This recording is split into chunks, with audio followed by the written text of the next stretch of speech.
नमस्कार दोस्तों, मेरा नाम नंद कुमार है। हमारे चैनल का नाम है यूनिवर्सल डिस्कवरीज। ये वीडियो ग्रेविटी की नई डिस्कवरी का 28वां पार्ट है। इसके पहले के 3 वीडियो में हमने देखा लाइट की स्पीड वैक्यूम में भी हमेशा कांस्टेंट नहीं रह सकती, तथा उसके पहले के 7 वीडियो में हमने आइंस्टाइन के स्पेशल तथा जनरल थ्योरी ऑफ रिलेटिविटी के लगभग सभी बड़े बड़े कॉन्सेप्ट, उनकी ग्रेविटी, स्पेस टाइम फैब्रिक, समय का चौथा आयाम, टाइम डायलेशन, ऐसे बड़े बड़े तथ्यों को निराधार बताया है, गलत साबित किया है और उनके उसी थ्योरी में के सबसे बड़े इक्वेशन को यानी E=mc² को तो हमने अपने सबसे पहले 3 वीडियो में ही गलत साबित किया है और आगे भी किसी वीडियो में और भी कुछ अंगों से गलत साबित करेंगे।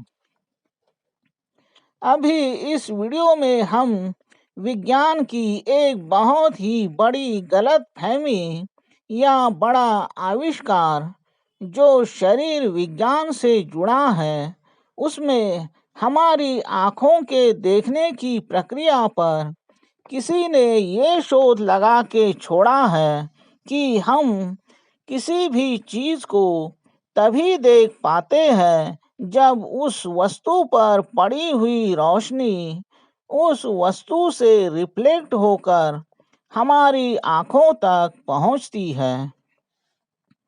तो आइए वीडियो शुरू करते हैं, जिसमें सबसे पहले इस खोज का फिजिक्स पर क्या असर पड़ा है वो देखते हैं।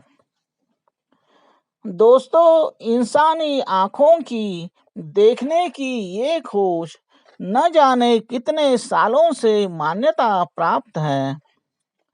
उस निष्कर्ष को सच मानकर फिजिक्स में कितने शोध आगे बढ़े हैं वो देखते हैं। सबसे पहले बिग बैंग, जो लगभग 13.5 अरब साल पहले हुआ था। आज हमारे टेलीस्कोप अरबों लाइट ईयर दूरी पर की गैलेक्सीज को देख पाते हैं, उनकी स्टडी करते हैं। इसमें खगोल विज्ञान निसंदिग्ध रूप से ये मान के चलता है कि हम जिस ऑब्जेक्ट को जितनी लाइट ईयर दूरी से देख रहे हैं, वह हम उसकी उतनी पुरानी इमेज को देख रहे हैं। मतलब हम अगर किसी 5 अरब लाइट ईयर दूरी पर के न्यूट्रॉन स्टार को देख रहे हैं, तो आज हम उसकी 5 अरब साल पुरानी इमेज को देख रहे हैं।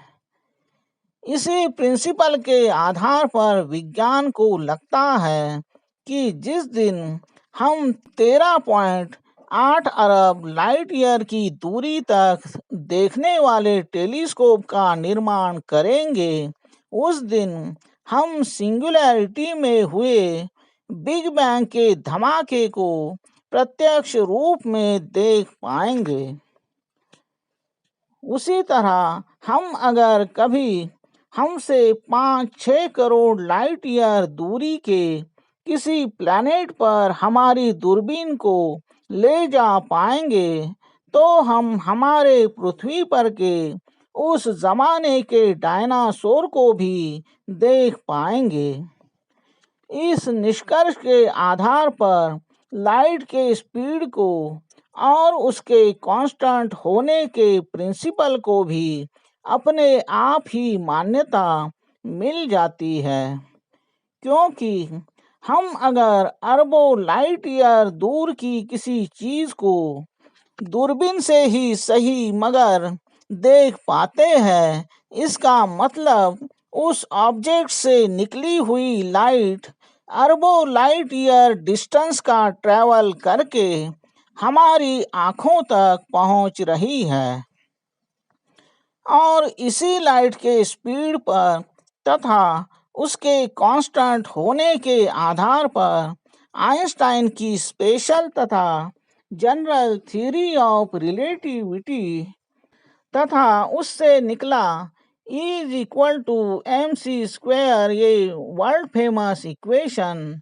आगे निकल पड़े हैं और बिग बैंग थ्योरी तथा आइंस्टाइन के पूरे आविष्कार इनके आधार पर इसके आगे के साइंटिस्ट अपनी अपनी रिसर्च कर रहे हैं। उनके भी कई शोध विज्ञान को मान्यता प्राप्त हो गए हैं। दोस्तों, अब हम देखते हैं शरीर शास्त्र का वो निष्कर्ष कि हम किसी भी ऑब्जेक्ट को तभी देख पाते हैं जब उससे निकला हुआ या उस पर पड़ा हुआ प्रकाश हमारी आँखों तक पहुँचता है, तभी हम चीज़ों को देख पाते हैं। ये कैसे गलत है? सबसे पहला एक्सपेरिमेंट, आप अपने घर के एक कमरे में रात के अंधेरे में एक लालटेन की रोशनी में एक किताब पढ़ने बैठ जाते हो, तो आपको मालूम है उस लालटेन की रोशनी भले आपकी आंखों पर ना पड़े, लेकिन उस किताब के पन्नों पर उसकी रोशनी अच्छे तरीके से पड़ेगी, तभी आप उस किताब को पढ़ पाओगे। इसका मतलब उस पन्ने पर पड़ी हुई रोशनी आपकी आंखों में जा रही है, तभी तो आप उस किताब को पढ़ते हो। इसके आगे आपको वही किताब लालटेन से 10 फीट की दूरी पर बैठकर पढ़नी है, तो क्या पढ़ पाओगे? आप बड़ी मुश्किल से उस बुक के पन्ने को देख पाओगे, लेकिन उन पर लिखे हुए अक्षरों को नहीं देख पाओगे।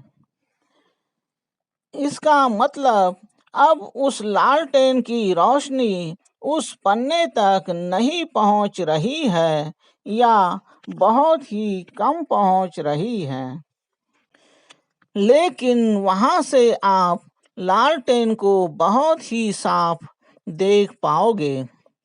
तो ऐसा कैसे हो सकता है?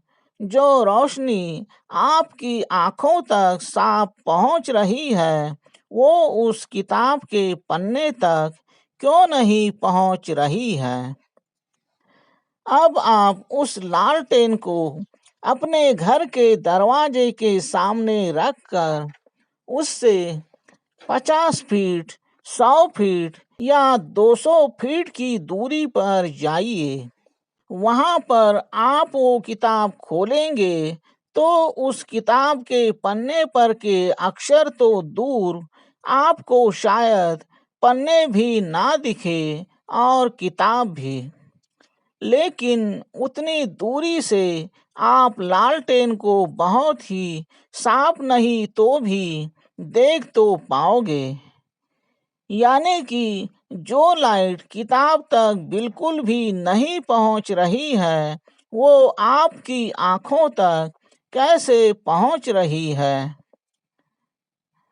अभी आप वही किताब उस लालटेन के नजदीक रोशनी में रखकर आइए और उस लालटेन की आड़ में ऐसी कोई चीज रख दे जिससे वो लालटेन आपको ना दिखे, सिर्फ उसकी किताब पर पड़ी हुई रोशनी दिखे।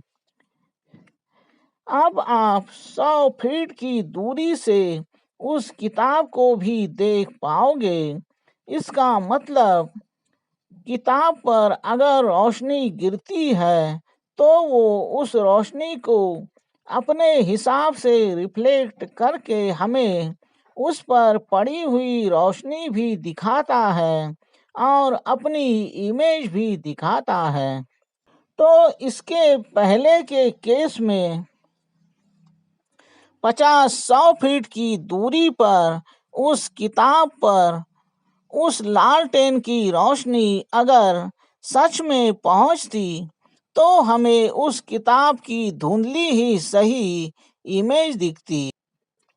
इसका मतलब साफ है, उस लालटेन की रोशनी की एक 10-20 फीट लंबाई की रेंज है। उस रेंज में भी लाइट की इंटेंसिटी यानी कि तीव्रता अपने सोर्स के पास ज़्यादा है और जैसे जैसे उस सोर्स से लाइट दूर जाती है उसकी तीव्रता ब्राइटनेस घटती जाती है और अंत में एक सीमा में वो रेंज खत्म हो जाती है। इसका मतलब हम ये भी निकाल सकते हैं कि लाइट के सोर्स के पास लाइट की स्पीड ज़्यादा होती है और बढ़ते डिस्टेंस के साथ कम कम होती जाती है। तो इस तरह से उस लालटेन की रोशनी की रेंज 20-30 फीट की या 50 फीट की दूरी पर ही खत्म होती है, यानी कि 50 फीट डिस्टेंस के पार वो लाइट बिल्कुल भी अस्तित्व में नहीं रहती। फिर भी हम उस लाइट को अगर देखना चाहे तो 200-300 फीट की दूरी से ही नहीं, 500 फीट की दूरी से भी देख सकते हैं। तो इस एक्सपेरिमेंट से क्या साबित होता है? यही कि हमारी आँखों को किसी ऑब्जेक्ट को या दृश्य को देखने के लिए उस ऑब्जेक्ट की या उस पर पड़ी हुई लाइट को हमारी आँखों तक पहुँचना ज़रूरी नहीं है। ये हमारी आँखों की या हमारे देख पाने की अपनी खूबी है।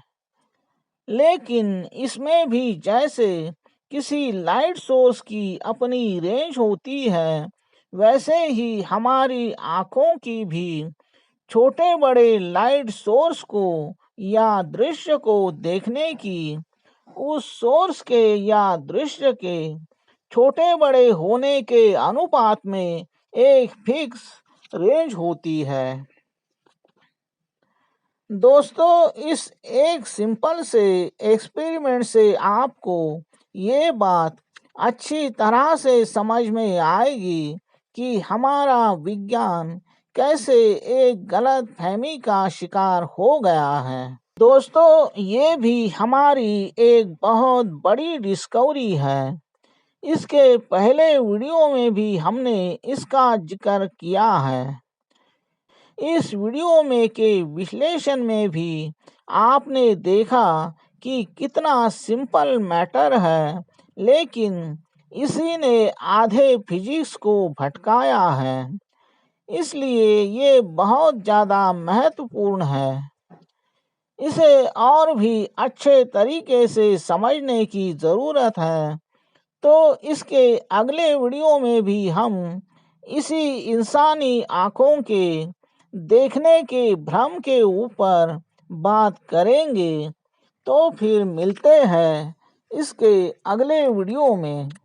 तब तक हमारे इस वीडियो को लाइक करना, हमारे चैनल को सब्सक्राइब करना तथा अपनी राय कमेंट बॉक्स में ज़रूर लिखना और हमारे सारे वीडियोस ज़्यादा से ज़्यादा लोगों तक पहुंचाना। धन्यवाद। ओम नमः शिवाय। जय विज्ञान।